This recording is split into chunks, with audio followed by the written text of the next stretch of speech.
Focus working. ഒരുപക്ഷെ ഈ title കൊണ്ട് നിങ്ങൾക്ക് ഇത് മനസ്സിലായിക്കൊള്ളണമെന്നില്ല. സബ് ടൈറ്റിൽ നോക്കിയാൽ നിങ്ങൾക്ക് ഒരുപക്ഷെ ഒരു ക്ലൂ കിട്ടിയേക്കാം. 80-20 പ്രിൻസിപ്പിൾസ് നമ്മളെല്ലാവരും കേട്ടിട്ടുണ്ടായിരിക്കും, പാരിറ്റോസ് ലോ. ഇതിനെ നമുക്ക് എങ്ങനെ നമ്മുടെ ബിസിനസ്സിൽ അപ്ലൈ ചെയ്യാമെന്നുള്ള പ്രാക്ടിക്കൽ സൈഡ് കൂടെ നമുക്ക് സംസാരിക്കാം. ഓക്കെ, 80-20 റൂൾ അതെന്താണ്?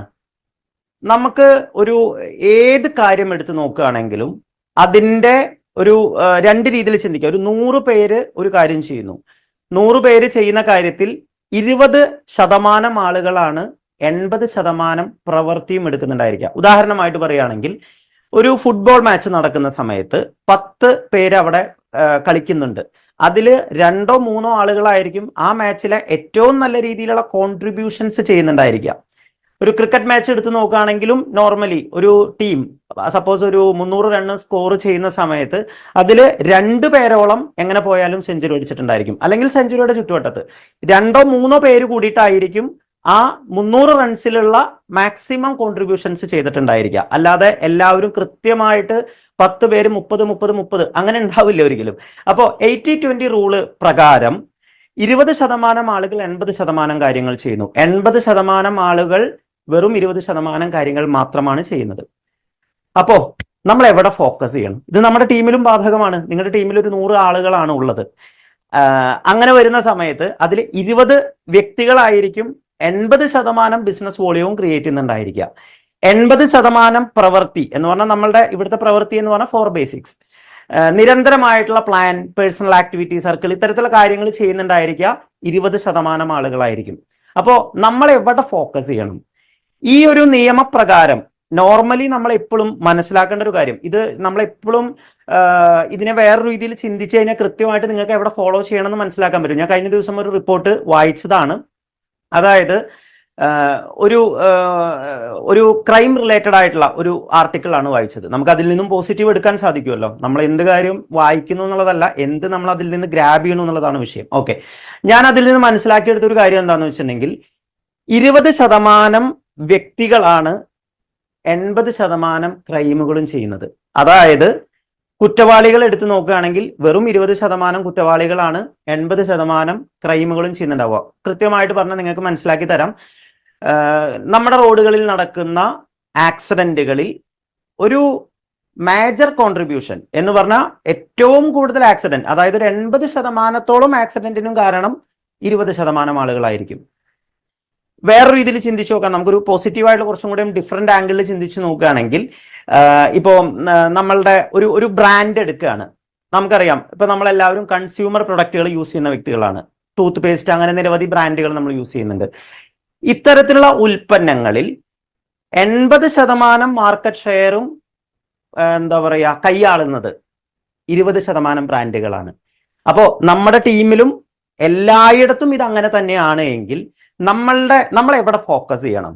പലപ്പോഴും ആളുകൾക്ക് ഇവിടെ മിസ്റ്റേക്ക് വരുന്നത് എന്താണെന്ന് വെച്ചിട്ടുണ്ടെങ്കിൽ, നമ്മുടെ ടീമിൽ കൊള്ളാവുന്ന കുറച്ച് ആളുകൾ വളരെ നല്ല രീതിയിൽ വർക്ക് ചെയ്യുന്ന സമയത്ത് നമ്മൾ അവരുമായിട്ട് യാതൊരുവിധ ബന്ധവും ഉണ്ടാക്കില്ല. കമ്മ്യൂണിക്കേഷൻ ഏറ്റവും കൂടുതൽ വേണ്ടത് ഈ ആളുകളായിട്ടാണ്. 20% ആളുകളെയാണ് ഏറ്റവും കൂടുതൽ ഫോക്കസ് ചെയ്യുന്നത്. പല ആളുകളും ചിന്തിക്കുന്നത് ഇങ്ങനെയാണ്, എന്തായാലും ഇവരെന്തായാലും വർക്ക് ചെയ്യുന്നുണ്ട്, ഇവരെ സപ്പോർട്ട് ചെയ്തില്ലെങ്കിലും ഇവരെ നമ്മൾ അധികം കെയർ ചെയ്തില്ലെങ്കിലും അവരെന്തായാലും വർക്ക് ചെയ്തോളും. അപ്പോൾ ഞാൻ വർക്ക് ചെയ്യാത്ത, അധികം ആക്റ്റീവ് അല്ലാത്ത, എന്താ പറയുക സെമി ആക്റ്റീവ് ആയിട്ടുള്ള ഈ 80% അങ്ങനെയും കാണുമല്ലോ. അതായത് സാധാരണ ഏത് കാറ്റഗറി 3 രീതിയിലാണ് പറയുക, നൗ, ലേറ്റർ, നെവർ, അങ്ങനെ വേണമെങ്കിൽ ചിന്തിക്കാം. ഏത് വിഭാഗത്തിലും അങ്ങനെ തന്നെയാണ്. ഇപ്പോൾ നൗ കാറ്റഗറി എന്ന് പറയുന്നതാണ് 20% ആളുകൾ. ദെൻ ഒരു ലേറ്റർ കാറ്റഗറി എന്ന് പറഞ്ഞാൽ വല്ലപ്പോഴും കൺസിസ്റ്റൻസി ചെയ്യുന്ന, വല്ലപ്പോഴും കാര്യങ്ങളൊക്കെ ചെയ്യുന്ന, വല്ലപ്പോഴും മീറ്റിങ്ങുകൾക്ക് വരുന്ന, സപ്പോസ് ഒരു പക്ഷേ മീറ്റിംഗ് എനിക്ക് ലേറ്റ് ആയിട്ടാണെങ്കിലും വരുന്ന, അങ്ങനെ ഉണ്ടല്ലോ ചില ആളുകൾ മീറ്റിങ്ങിനൊക്കെ വരും പക്ഷെ കൃത്യസമയത്ത് എത്തില്ല, ലേറ്റ് ആയിട്ടാണ് എത്തുക. അപ്പോൾ അങ്ങനെയുള്ള വ്യക്തികളാണ് ലേറ്റർ കാറ്റഗറി. അവരെപ്പോഴും എല്ലാത്തിനും ഉണ്ട്, പക്ഷെ എന്നാൽ അത്ര അഗ്രസീവ് ആണോ? അല്ല. അങ്ങനെയുള്ള കാറ്റഗറിയാണ്. പിന്നെ ഈ 80% ഏകദേശം ഒരു 40-50% ആ കാറ്റഗറി വരും. പിന്നെ ഒരു 30% അല്ലെങ്കിൽ ഒരു 20-30% വരുന്ന ആളുകളാണ് അവരൊന്നിലും ഉണ്ടാവില്ല. നെവർ കാറ്റഗറിയാണ്. ഫോൺ വിളിച്ചെടുക്കില്ല. മറ്റേ ലേറ്റർ കാറ്റഗറി എപ്പോഴും വിളിച്ചാൽ ഫോൺ എടുക്കില്ലെങ്കിലും പിന്നീട് തിരിച്ചു വിളിക്കും. അപ്പോൾ നെവർ കാറ്റഗറി ഒരിക്കലും വിളിച്ചാൽ ഫോൺ എടുക്കില്ല. നമ്മളൊരു മെസ്സേജ് അയച്ചു കഴിഞ്ഞിട്ടുണ്ടെങ്കിൽ നമ്മൾ സാധാരണ എപ്പോഴും പറയുമല്ലോ, ഒരാളൊരു മെസ്സേജ് അയച്ചിട്ടുണ്ടെങ്കിൽ സാമാന്യ മര്യാദയാണ് റെസ്പോണ്ട് ചെയ്യുക, റിപ്ലൈ ചെയ്യുക, എന്തെങ്കിലും അതിന് ഒരു ഓക്കെ നോട്ടഡ് അല്ലെങ്കിൽ യെസ് അല്ലെങ്കിൽ നോ എന്തെങ്കിലും ഒരു അത്തരത്തിലുള്ള കാര്യങ്ങളൊന്നും ചെയ്യാത്ത കാറ്റഗറിയാണ് നെവർ കാറ്റഗറി. അപ്പൊ ഈ 3 രീതിയിലാണ് ഉണ്ടാവുക. അപ്പൊ നൗ കാറ്റഗറി 20% ഉണ്ട്. അതിനെ നമ്മൾ എസ് പി സാറിന്റെ ഒരു ബ്രോൺസ് ആൻഡ് അബൌട്ട് ട്രെയിനിങ്ങിൽ എനിക്കിപ്പോൾ ഓർമ്മയുണ്ട്, അദ്ദേഹം മൂന്ന് കാറ്റഗറി ഇതിനെ വേറൊരു രീതിയിൽ അദ്ദേഹം അത് ഡിസ്ക്രൈബ് ചെയ്തത് green light, orange light, red light. അതായത് ഗ്രീൻ ലൈറ്റ് കാറ്റഗറി എന്ന് പറയുന്നത് അവരെപ്പോഴും ഒരു റണ്ണിങ് മോഡിലുള്ള ടീമാണ് ഗ്രീൻ ലൈറ്റ്, അതാണ് 20%. ദെൻ ഓറഞ്ച് ലൈറ്റ് എന്ന് പറയുന്നത് പോവാൻ റെഡിയാണ്, ചിലപ്പോൾ ഒരു പക്ഷെ നിൽക്കാനും പോവാനും സാധ്യതയുണ്ട്, അങ്ങനെയുള്ള വ്യക്തികളാണ് ഓറഞ്ച് ലൈറ്റ് ലൈറ്റർ കാറ്റഗറി. അവരെ സംബന്ധിച്ച് കുറെ പ്രൂഫുകൾ കിട്ടിക്കഴിഞ്ഞിട്ടുണ്ടെങ്കിൽ മാർക്കറ്റിൽ എല്ലാവരും ഓടുന്നുണ്ട്, ശരി നമ്മളും ഉണ്ട്, അങ്ങനെ ഒരു വിഭാഗമാണ് ഓറഞ്ച് ലൈറ്റ്. ദെൻ ലാസ്റ്റ് കാറ്റഗറിയാണ് റെഡ് ലൈറ്റ്. റെഡ് ലൈറ്റ് എന്ന് പറഞ്ഞാൽ അവർക്ക് ഒരിക്കലും ഒന്നിനുമില്ല, അവരെപ്പോഴും എല്ലാത്തിനോടും ആ ഒരു റെഡ് എന്ന് പറയുന്ന രീതിയിലുള്ള ഒരു അപ്രോച്ച് ആയിരിക്കും ഉണ്ടാവുക. എനിവേ ഞാനിപ്പോൾ പറഞ്ഞു വരുന്നത് 2 കാര്യത്തിന് വേണ്ടിയിട്ടാണ് ഞാൻ ഇത്രമാത്രം അതിനെ ഡിസ്ക്രൈബ് ചെയ്തത്. വേറെ ഒന്നുമല്ല, നിങ്ങളുടെ ടീമിലെ, നിങ്ങളുടെ അപ്ലൈൻ്റെ ടീമിലെ, അങ്ങനെ പറയാം, നിങ്ങളുടെ അപ്ലൈൻ്റെ ടീമിലെ ഗ്രീൻ ലൈറ്റ് ആണോ, ഓറഞ്ച് ലൈറ്റ് ആണോ, റെഡ് ലൈറ്റ് ആണോ നിങ്ങൾ എങ്ങനെ അറിയാൻ സാധിക്കും? നിങ്ങളിലേക്കൊന്ന് തിരിഞ്ഞു നോക്കുക. എല്ലാ മാസത്തിന്റെയും തുടക്കത്തിൽ ആദ്യമായിട്ട് ഫസ്റ്റ് ഡേ തന്നെ കൺസിസ്റ്റൻസി ചെയ്യുന്ന വ്യക്തികൾ ഗ്രീൻ ലൈറ്റ് ആണോ, ഓറഞ്ച് ലൈറ്റ് ആണോ, റെഡ് ലൈറ്റ് ആണോ? ഫസ്റ്റ് ഡേ ചെയ്യുന്ന വ്യക്തികൾ ഗ്രീൻ ലൈറ്റ്. ദെൻ ഒരു 10-ാം തീയതിയോട് അനുബന്ധിച്ച് ഒരു പക്ഷേ സെൽഫായിട്ട് വന്ന് കൺസിസ്റ്റൻസി ചെയ്യുന്ന വ്യക്തികൾ ഉണ്ടായിരിക്കും, അവർ ഓറഞ്ച് ലൈറ്റ് ആണ്. 14-ാം തീയതി ഏറ്റവും ലാസ്റ്റ് ബില്ലിംഗ് എന്നുള്ള രീതിയിൽ കൺസിസ്റ്റൻസി ചെയ്യുന്ന വ്യക്തികൾ അവരേത് കാറ്റഗറിയാണ്? അവര് ഓറഞ്ചിൽ നിന്ന് റെഡിലേക്ക് പോകുന്ന വ്യക്തികളാണ്, അല്ലെ? അപ്പൊ 10-ാം തീയതി ചെയ്യുന്ന വ്യക്തി എന്ന് പറയുമ്പോൾ ഒരു പക്ഷേ ഗ്രീൻ ലൈറ്റിലേക്ക് ഇങ്ങോട്ട് വന്നേക്കാം, മറ്റേത് ചിലപ്പോൾ ഒരു പക്ഷേ ഓറഞ്ചിൽ നിന്ന് റെഡിലേക്ക് പോയേക്കാം. അപ്പൊ ഓറഞ്ച് ലൈറ്റ് അങ്ങനെയാണല്ലോ, ആദ്യം നമ്മൾ വണ്ടി സ്റ്റോപ്പ് ചെയ്യുന്നതിന് മുൻപും ഓറഞ്ച് കാണിക്കും, വണ്ടി സ്റ്റാർട്ട് ചെയ്യാൻ വേണ്ടിയിട്ട് ഉള്ള സിഗ്നലിന് മുൻപായിട്ട്, ഗ്രീനിന് തൊട്ട് മുൻപായിട്ട് ഓറഞ്ച് ലൈറ്റ് കത്തും. ട്രാഫിക് നിയമം അങ്ങനെയാണ്. ഓക്കെ, അപ്പൊ അങ്ങനെയാണെങ്കിൽ നിങ്ങൾ ഈ ബിസിനസ്സിൽ ഏത് കാറ്റഗറിയിൽ വരുന്നു എന്നുള്ളത് നിങ്ങൾ സ്വയം ചിന്തിച്ചു നോക്കുക.